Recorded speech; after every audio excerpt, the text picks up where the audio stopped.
بسم الله الرحمن الرحيم إنه لقرآن كريم في كتاب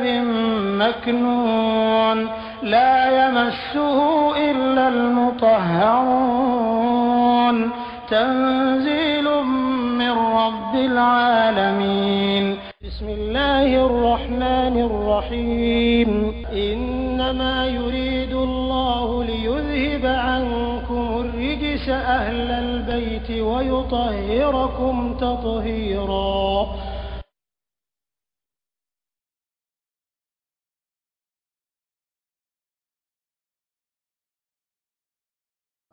ala ko ika lo mo mu kafaro nolu kafira la chiema lantonia hakika nyotini tena ke anuhum kabo ale kafiru ma amwaluhum ni hakiri bala ko ika nafuro le bele kishi die fara la raka ala ko ika nafuro tena nyotini ke kabo ika wala auladuhum akadimu yera tesewula minallahi kabo alama shay'an fenfena wa ulaika aga don ka folu kafiru de hum sigata la ulu tigi wa qulunna ni tasma melana do fe ala ka bijama amin munafiku ka kuma to le benana ato chugodi parce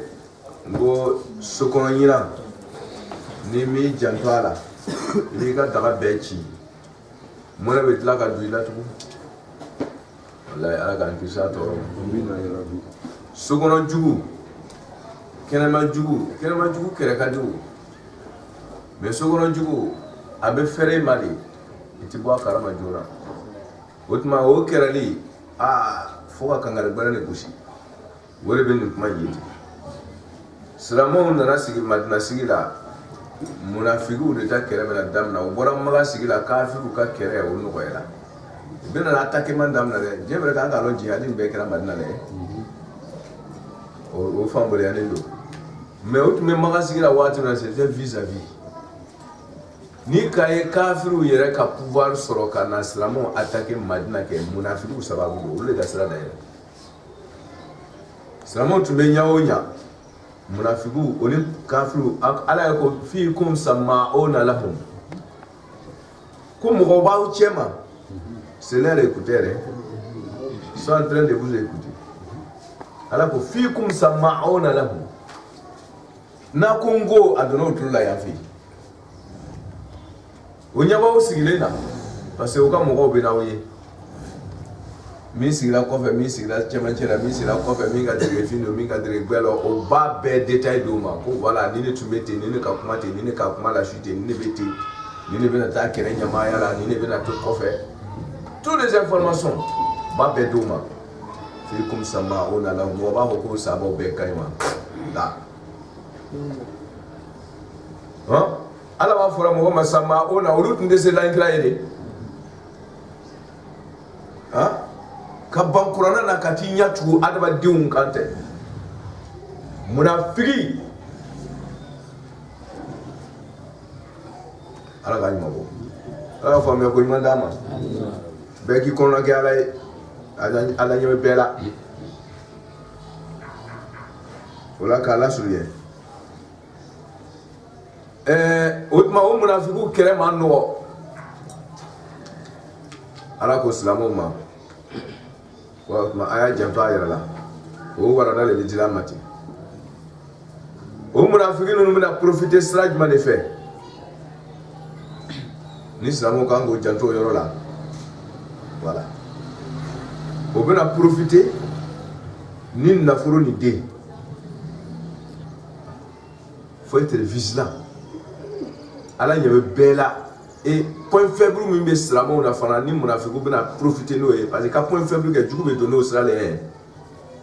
na ka lon na furo ka diye droit be tene na furo sera e ki buyi janga na ka donko dengo le be ni ka do avec teme dengo sera e dron ki sro ki progoto i jugu be ka point faible le flek qui attaquer no te yoro mi ka point fort na y attaquer at sekoro Otmana, point faible mimbe. c'est ka bazin ta kama na mi ka versi kono ni be boni mi yere ira no ke ni nyira ndona ko nyimi dro pour bi faawo parce que ka point faible wole ka caméra mbete au bazin le na yo nyimi dro pour bi fa otmana ika point faible wa bo le attaquer munafiku obena temeni islami ye ka sramo soro ala be kona ko sra le bare sramo ye ko bon aya janto ayere la de nafolo ni de mala sunye bulma ala ko innal ladina kafaru mutlo dona tiela o ye tiye nga nafiku obe fe aw fana ka faraw kante fatakfuru wa takunu sawa'an abika kekere wadmana ala ko innal ladina kafaru o mumba me ala ka cheman lan tuguniya anhum amwaluhum o kan nafolo tuna foyi nyewma do be islamo chela nafolo koso o islamo labla katu kafiru ko dion protéger li koso we islamo labla katu kafiru ko ala ko na ba kono ko nafolo ni de ko o le bina seka nyotirike ka bo awkan naka ala toyi ko ale ala ba foye lan ta'bidi nafi mino foka minke mi ako lan tuguniya na wa kono ko aka nafuro ana ka de protéger ka ala toy ko de bena aw kishi ka bo kafirin nun ka toronima ani ka bo diere mashibama na wa kono tene ala ko lan tuguniya anhum amwal aw kan nafurut na se ka ukishi kangar gorano ni ga kuma ne ta abi kono ko kafiru de ka kuma do te islamu yere de ka kuma parce que islamu obuna o yere lat kishi ka bo toroyama ka parce que kafiru do fika ma ko sa do so mais nous le ko bo yere défend o kan nafuru bi to ada fe o kan de o bi to ada fe o islamu do le yere il veut faire tout prix qu'on a nafolo ne va pas protéger car dia kafiru la ni dunya a kete dro il veut faire kafiru ka autrement ala ba obe wo kafiri mais munafiku bena temelo sala de gasra mo bo jaka ala ko ni fo donc ki tu kafiru ko kafiri barake awa kafiri dingilin kan nafolo ta ma ko ye die comme lahara awa ka den fana ta ma ko ye die comme lahara kwa ko do lan tuguni anhu amwaluhu wala auladuhu aya korsi d'abord aye nafolo kondini takdim ta'khirun balaga la nafa babala ni komi be arbaden ninka ni be kuma kala fe ni be konga se wole mama ala kona ka nafolo to wole ka konga dinye ko nafolo ka tilika arbaden bo ala koka o jigi be nafolo kan ka teme alaka o jigi be nafolo kan ka teme denka nafolo ko fe na demena kasoro ni ka fle dene ka di arba den ni nguye oui ndela ka fa e dono la mum modo bora Côte d'Ivoire kata Amérique. Ils ont dépensé 200 millions pour pouvoir avoir un enfant. Comment ça? Moudon. Pour côté de Moudon. 200 millions qu'a dépensé pour que qu'a dé sur la masse. Ma don farafin non ma don farawela. Oui. Sur tous les plans. Mais on sait que wali ni. Mais wali bla dé ka soroli ko.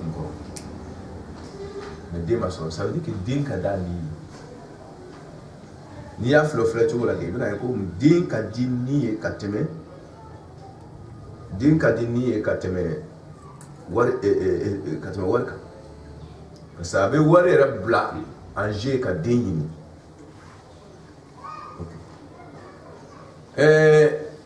Kira ko auladuna akbaduna, kwandi uya ningunye.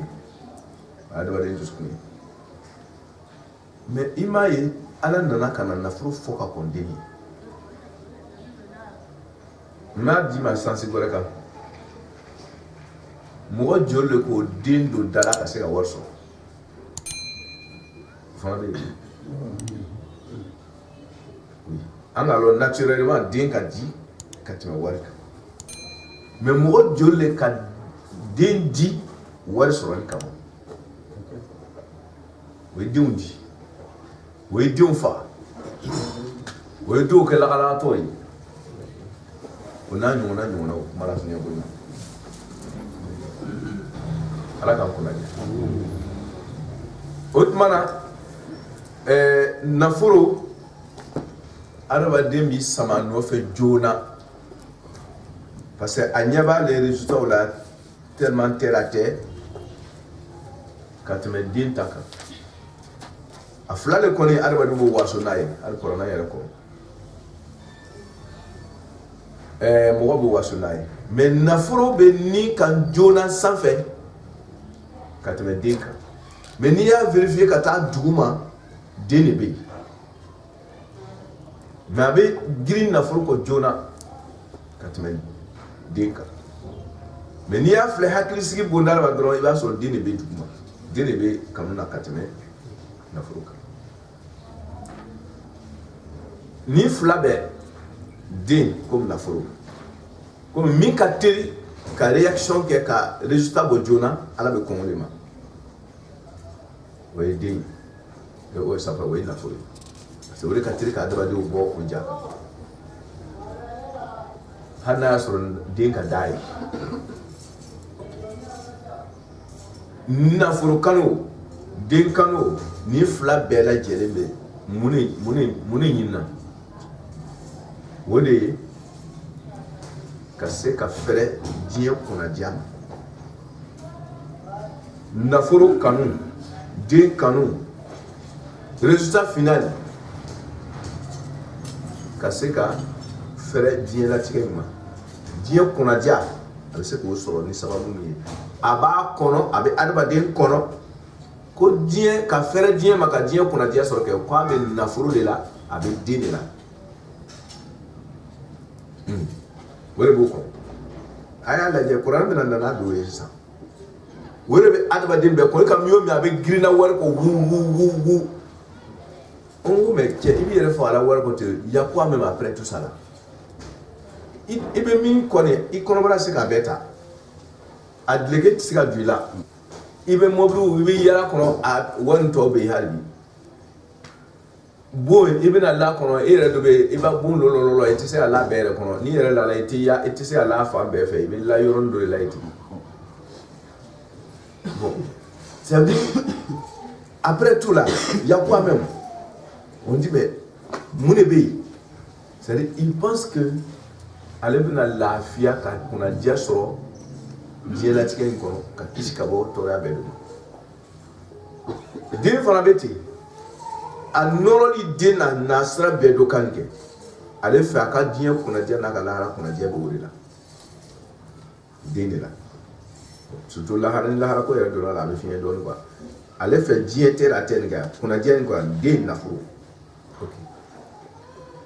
ala ko komi a tɛna faamu k'a fɔ ko ni kuma nin tɛntɛn ka taa ɲɛfɛ kɛ ni ko i b'a développer kɛ ni min fɔ nin kɛ a bɛ wele kɔnɔ ten kanu o kanu bɛ adamaden dusukun na wariko la conclusion diɲɛ kunnadiya de ɲinitɔ don lahara kunnadiya de ɲinitɔ don n'i ka ɲɛ don a kɔrɔ la ka taa ɲɛfɛ ɲɛ o ɲɛ i bɛ taa sɔrɔ o de bɛ yen ala ko ale b'a fɔ a ye ko den ani nafolo a tɛ se ka diɲɛ kunnadiya di adamaden ma ka sɔrɔ a dun bɛ girinna a ka fɛn bɛɛ lajɛ non ko a bɛ sɔrɔ den ni nafolo de la ala ko ayi ok ala ta ala ko lan tuguni anhu amwaluhum k'aw ka nafolo tɛna se ka foyi ɲɔti ka bɔ aw ma a dun bɛ bolila nafolo kɔ ka diɲɛ masiba de ɲɔti ka bɔ aw kan a ka fɛrɛ ka lafiya abu bola nafolo ko ala ko ale ko ga yero sa dama ko lan tugni anhum amwaluhum nafolo ntna se ka onyoti atna die toria shi nyoti ka boka atna wasa aw girin ku yewole wala auladukum aw be girna di yere ko te pini pa bela kam ko wala dum fa aw di nga kene yali koso kam wala do kie aw di nga jefeta koso abe kunye muye ko ega lafiyata ala ko lan tubni anhu amwal wala auladu ide yere fana te ni site diye kuna dia sura ni flashila min allah ya tisika fonjo ka bawo ala kana te ko na la ko mi wolu shay'an fina dente na fruite na ba ko ko de diye ni na ikon ala ko wa ulaika ko mi umbe na furu ni dene talaka ke diye kuna je sababu yi wa ulaika le ba yira wala ale ala ba yira ko fo ko duke homulu tigi wa kudu nari tasma merena undo oui diye tasma merena la hala tasma merena ala ka ko raja fio ya ni la na furu kan fio ya ni la denka o tenya sma tsoro diye ko fio naye aw ka diye kuna dia bela jele berebe ko wole nafuru ni den an yasma bana la ra tasma ko do donali ala ma ko o tasma ide ko ulaika waqudun de warma ulaika nar de ulu te tasma ulu ye tasma la salli ça veut dire que mɔgɔ min ka nafolo ni den bila ɲɛfɛ o de bɛ kɛ sababu ye o tigilamɔgɔ de bɛ tasuma ye lahara jɔ don mɔgɔ tɔw bɛ jɛnɛ a la olu de ye jahanama ye o y'a tɛrɛ kuma de ye ten mɔgɔ o mɔgɔ y'i jigi la den kan k'i jigi la nafolo kan k'o de b'i kunnadiya ala ko olu de ye jahanama ye mɔgɔ tɔw ka jɛnɛ a la wa k'u don na ala ko waquduha an-nas wal hijara mɔgɔ jumanw de ima ye hali o yɔrɔ la ko anfusakum wa ahlikum nar ima ye kuma na den kan ahlikum nar n'i ye den bila ɲɛfɛ ka nafolo bila ɲɛfɛ e de bɛ kɛ tasuma ye mɔgɔ tɔw bɛ jɛnɛ a la awɛ kuma gɛrɛ de bɛ yan ten diye masiba yɛrɛ bɛɛ bɛ wolo ka bɔ yan de mɔgɔ tɔw bɛ bɛn a diɲɛ kɔnɔ den kanu ka den lani kan ka nafolo lani kan ko e ka diɲɛ ɲɛnamaya hɛrɛ bɛɛ bɛ yen de à tout prix masiba tɔw bɛɛ bɛ wolo ka bɔ nin de la mɔgɔ tɔw bɛɛ bɛ ta tiɲɛ o sababu de la olu de ye jahanama ta kami parce que wakudu yɛrɛ o ye tamɛrɛ ye naru o fana ye tasuma ye ko tasuma ka edɔfa ka taa tasuma ka wukudu edɔfa ka taa tasuma ma c'est à dire ka tasuma edɔfa tasuma ma o ye tasuma ta tasuma ye o de kama n ko tasuma lasari wakudu na tasuma mɛnɛna c'est tasuma lasari ale de bɛ kɛ tasuma ye tɔw bɛ jɛnɛ a kɔnɔ den kanu ni nafolo kanu n'i y'a bila i dusukun kɔnɔ ko tasuma ni ko den ni nafolo de bɛ se ka diɲɛ dilan ko ala tɛ ala kumakan tɛ ala ka jinɛ tɛ k'i ka ko bɛɛ canaliser nafolo ni den de kan ala k'a ɲuman bɔ i ka balaw de da yɛrɛ k'a bila diɲɛ lahara la i yɛrɛ ɲɛfɛ ala ko ale b'a yira ala tɛ n'an ma lara a bɛ misaliya dɔ d'aw ma kedabi ali fir'aun n'ala y'a fɔ dɔrɔn a b'a dɔ yɛlɛla foro min delila ka sɛnɛ a ɲɔgɔnna foro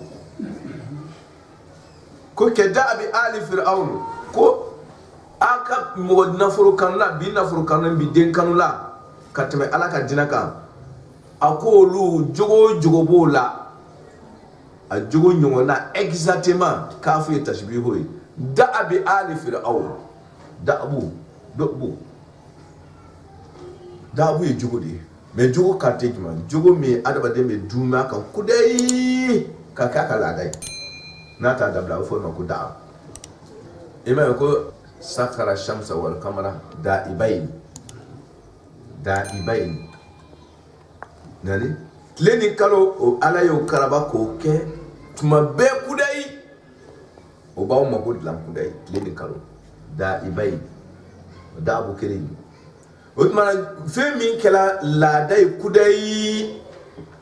ole jogo do be kila do ba adam na kadabla o jogo façon de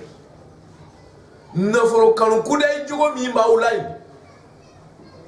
din kanu jogo kudai mi ba ulai ala ko jogo o na foro kanu din kanu jogo sugu le tumbe foro na foro la kudai me ala bana jogo di ko ya la jede foro na ka fo nabila Musa na ka mogomo ko lukasha ko awla shirji matun kalilu ko lu fro na ka mogo kirengere be nyara yiri o be wonyo mo nyafa o kasha ni nabila Musa ka mogo yi fro na ka mogo kasha o kuma yalendo o ni kirengere be mo jagu shela dafalila ko nabila Musa ka mogo frende o kirengere yere mogo sisra o kirengere shiye fulana o masha o kadogo shirji matun qalil jati da kadogo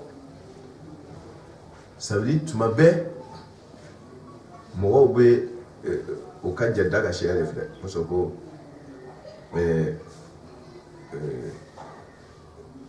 o baye korona tuma be ka fu be wasu no ka dewi o wasu no de nga shere ala ko ay frona laje anaka mo o tumbe wasola no de nga shere o tumbe wasola no du yere ka kuma yayi o tumbe wasola no ka naforo yi o aya be korona frona tuma ila ko ay ko nu fle ko be bulale ka sere konoti furu baba vo bulu ko yaw be furu nu kono yoro bela jenna wa azri anhar tajri min tahti ko ni nafuru ni ko baba ni be al bed malo jide hera la saliye ko sabo yera ko kan ni nafuru la saliye we ji ko bon ni jiba ni ko be bulale ka malale ko et puis aba fo yoro do ko aya fleur olu ka shiro ani nabila Musa ka mo ka shiro ka ya fleur ko olu juma ni chekai ko halo ka re yon kero corona ni kirengere be fo mo ka hakriso ko ayanga re yon kero fleur ko jone ka re yon kero chekai olu ka re yon kero bunta kamana o ya beta fana chekai ha ko me ko nabila Musa ka mo fleur o re yon kero yisun ko mi dan badan de ko ko o ko ka shiro fle nunu tay sanga soyi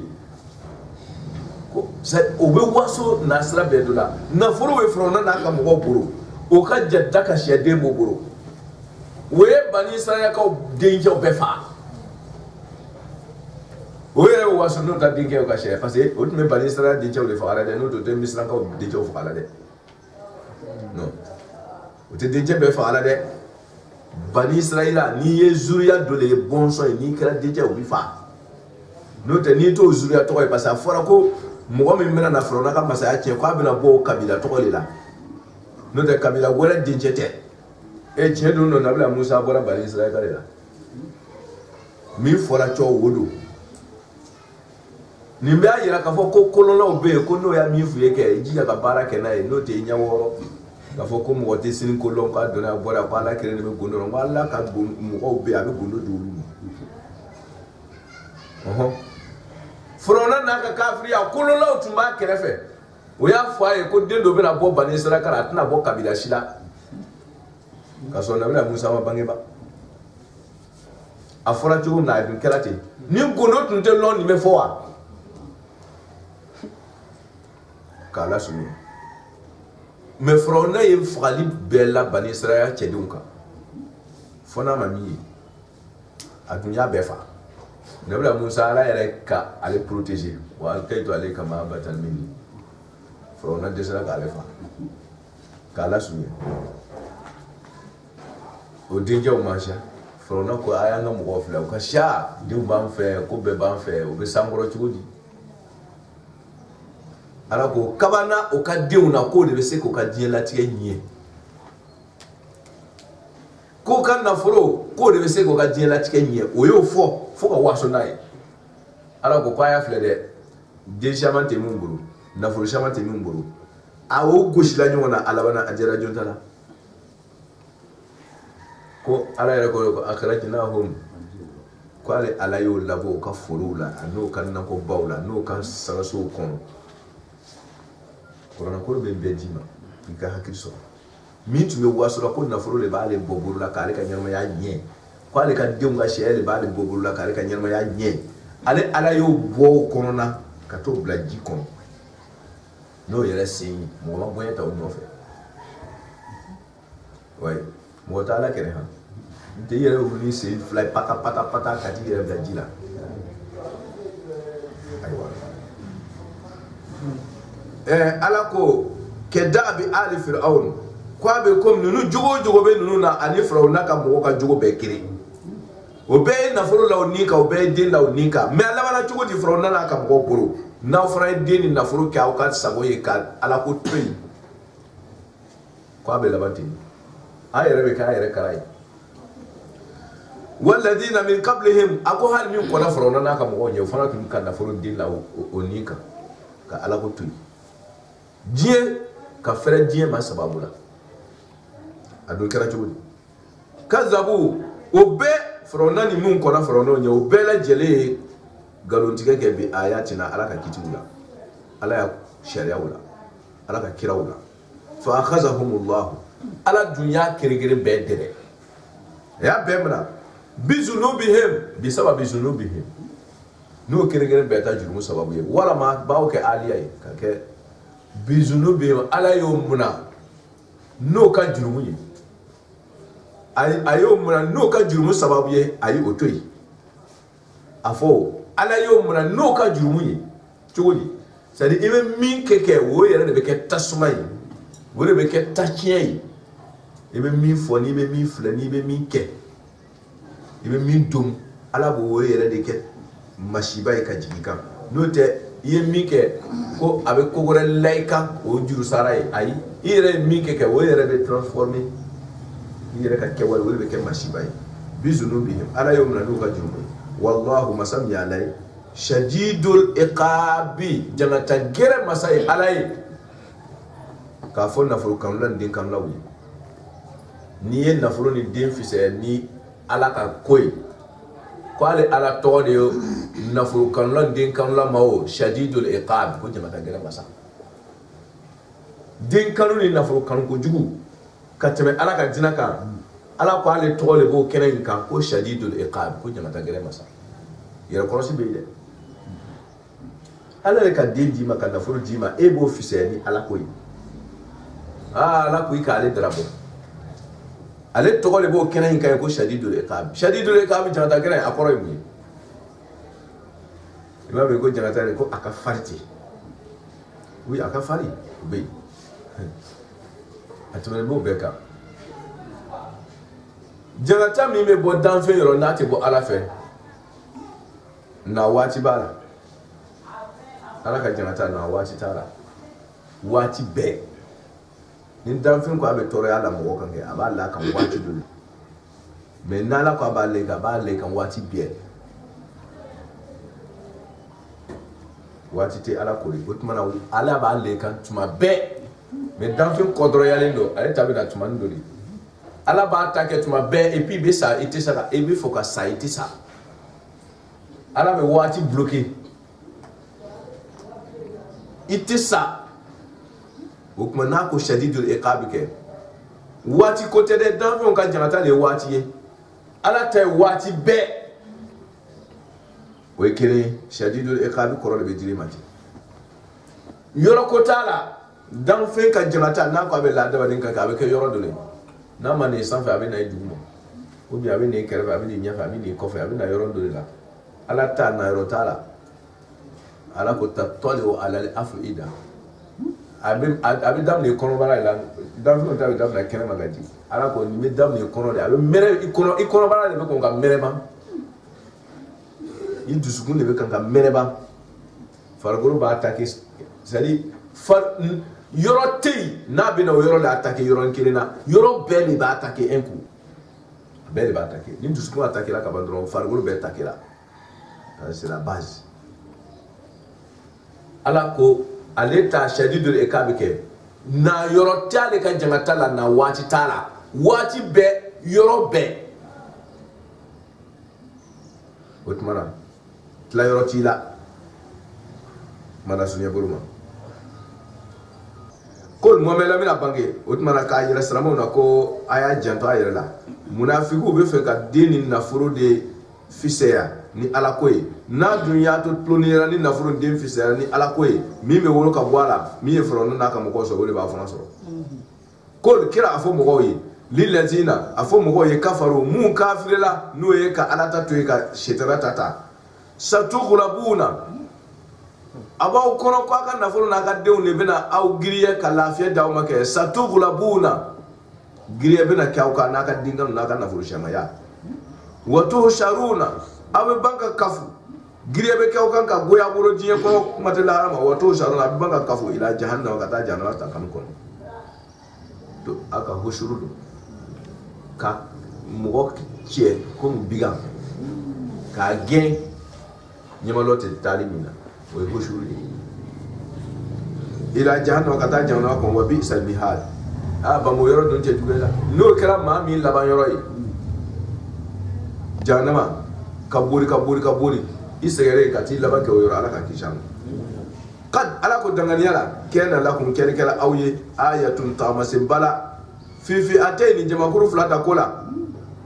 e takata jamakuru fulam nyon kumbe fi aton jamakuru kenen to qatil wolu be kere fi sabilillah ala ira ka dina koso wolu ma fulam na ala kola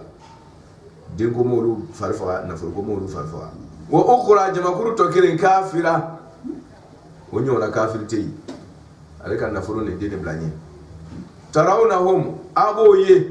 mislaihim wonyo na fly ka ke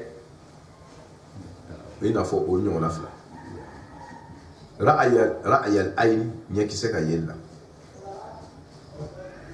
ra'ayal ayn nyekise ka yella kaso mini hakikati kire umashawo na yira nyara yelle la do wallahu masam ya alay yu'ayyidu arabi dimeke binasrihi naka dimay abe yakwalike naka dimay man mo wala yasha'u minka alaja ibe do sababu le da fere ibe do dimay sababu da fere arabi dimay aha mana na ija fosal yasha'u min dimeka min ja inna fi zalika alako alaka islamon deme naka demete o kuma in konona la ibratan hakli ni tashi babula li ulil absar ka di hakli do kauma aw mansha aw jadda mansha kom nabila musa naka mugo warto boro me ajala ulula ulu ejitige nunu turajila ulu kana furutige anu ka din shema ya kot mana ale ala taala mo fula ka nyon kumbe ay badri kere do laje ka o ka kafiru laje kafiru nu ajadda fitinin iswal sebela beboro we mo keme ko ndo kafiru mun gora maka kana salamu ataki ajadda la fitini we mo keme ko ndo no te mo otra na mo wa kere nela anga ke keme ko ndo esa we ala plus bas ma doye mi duma we salamu olu fana jatida la shaman ba ama teme mika fio 313 si c'est trop